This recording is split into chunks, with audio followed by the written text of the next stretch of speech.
Die Zalza Golflandgoed hier in Stellenbosch is 'n bekende woon- en speelplek vir van die land se welgestelde inwoners.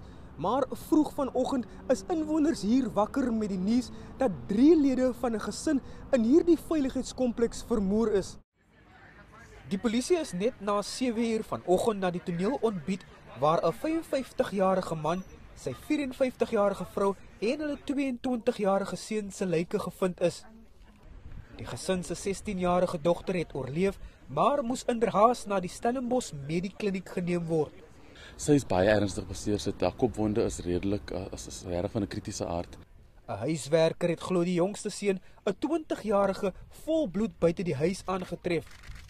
Die polisie het urelang die toneel gefynkamp om soek na leidrade. Op hierdie stadium is dit te vroeg om te spekuleer oor 'n motief of wat gelei tot die insident. Na wat verneem word, het die gesin enkele maande gelede uit Australië teruggekeer en hulle hier kom vestig. Bure en omstanders was geskok en kon nie glo wat gebeur het nie.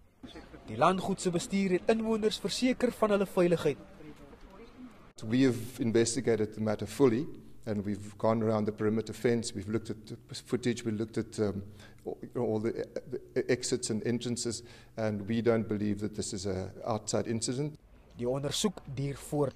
Percival Young, Unies, Stellenbosch.